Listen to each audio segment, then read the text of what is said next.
Hi everyone, कैसे हो आप सब।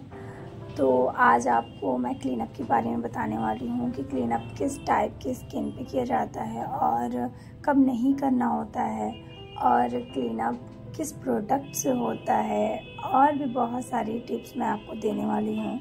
तो सबसे पहले जब आप क्लीनअप करते हो या फेशियल करते हो, कुछ भी जो भी आप फेस पे करने वाले होते हो, अपने हेयर को अच्छे से सिक्योर कर लेना है, या आपके क्लाइंट हो या आप अपने ऊपर खुद कर रहे हो, ठीक है। तो मैं सबसे पहले क्लेंजिंग कर रही थी। तो सबसे पहले मैं आपको बता देती हूँ कि क्लीनअप में सबसे पहला स्टेप क्लेंजिंग होता है, लेकिन मैं कर रही थी लोटस का। तो लोटस का कोई भी प्रोडक्ट में क्लेंजिंग प्लस स्क्रब आता है। तो ये है डायमंड का लोटस। तो इसमें क्लींजिंग और स्क्रब दोनों है। तो ये मैं आपको स्क्रब का स्टेप बता रही हूँ, ठीक है। क्योंकि स्क्रब जो है ना, हम लोगों के कुछ कुछ एरियाज़ में नहीं अप्लाई होते हैं, नहीं करना होता है। जैसे कि चिन एरिया पे हम लोग करते हैं, फोरहेड पे करते हैं, नोज़ पे करते हैं, जॉ लाइन पे करते हैं, चिक पे करते हैं।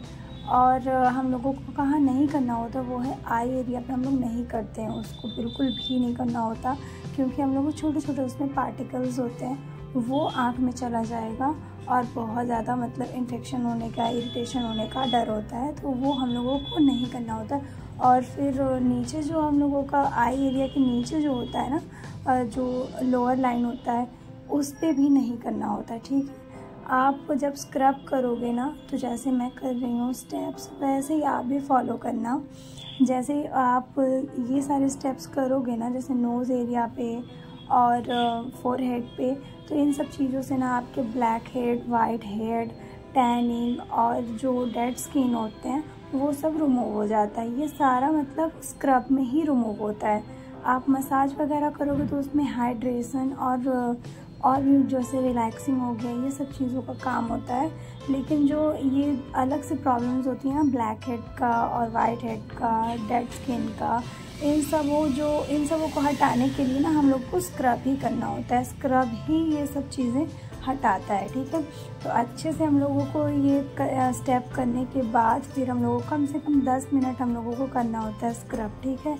और उसके बाद हम लोगों को वाइप ऑफ कर देना है। एंड देन उसके बाद मैं लगा रही हूँ जेल।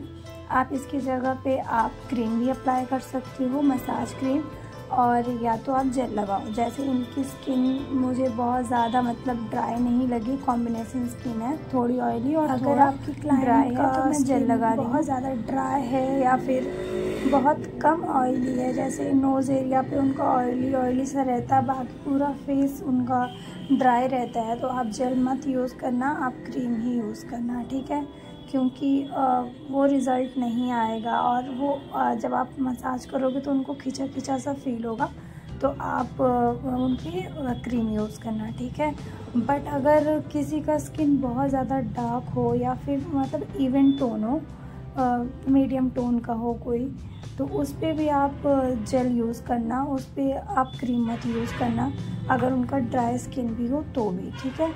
ये मैं थोड़ा फेयर स्किन के लिए बता रही थी कि आप जब फेयर स्किन आ रहा हो आपके पास ना, तो आप उन पर क्रीम यूज़ कर सकते हो, प्लस उनका ड्राई स्किन भी होना चाहिए और मतलब कॉम्बिनेशन स्किन भी होना चाहिए, ठीक है।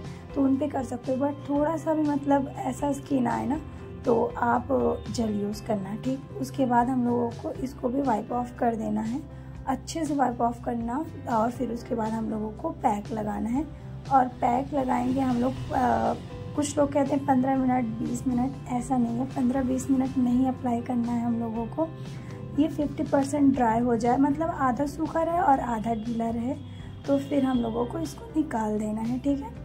और मैंने वीडियो की स्टार्टिंग में ही आपको बताया था कि मैं आपको बताऊंगी कि किस प्रोडक्ट से होता है। तो बेसिकली जो हम लोगों का फेशियल किट होता है ना, उसमें से ही हम लोग लेते हैं क्लीन अप करने के लिए। तो पहले हम लोग क्लींजिंग लेते हैं, फिर स्क्रब लेते हैं, एंड देन हम लोग मसाज क्रीम या तो जेल, दोनों में से जैसे मैंने बताया अभी आप चूज़ कर सकते हो। तो दोनों में से कोई एक आप लोगे और फिर उसके बाद उससे मसाज करने के बाद हम लोग पैक लगाते हैं, ठीक है। अगर आपके पास पैक लगाने के बाद सीरम नहीं है किट में, या फिर आपके पास नहीं है फेस सीरम, तो आप टोनर लगा लेना। मैं टोनर ही प्रेफर करती हूँ, दूसरों को भी और ख़ुद भी। तो आप टोनर लगा लेना। और देखो ये 50% ड्राई हो गया है और आधा सूखा लग रहा है और आधा गीला लग रहा है।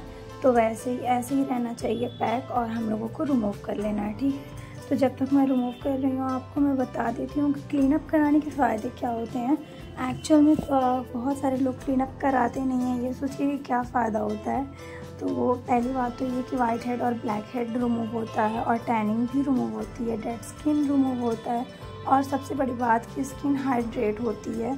और अगर बहुत ज़्यादा आपको पिंपल्स हैं तो आप बिल्कुल भी स्क्रब अवॉइड करना, नहीं लगाना बिल्कुल भी स्क्रब। आप पार्लर में भी जाओ या फिर सैलून में कहीं पे भी जाओ, उनको बोलना कि आप स्क्रब नहीं करना मेरे फेस पे, बाकी सब कुछ यूज़ कर सकते हो आप, ठीक है। और क्लीनअप आपको कब नहीं लेना है ये भी मैं आपको बता देती हूँ। तो क्लीनअप कभी भी आप फेशियल से पहले नहीं लोगे और फेशियल के बाद नहीं लोगे। डिटैन ले सकते हो बट क्लीनअप नहीं। Okay, thanks for watching.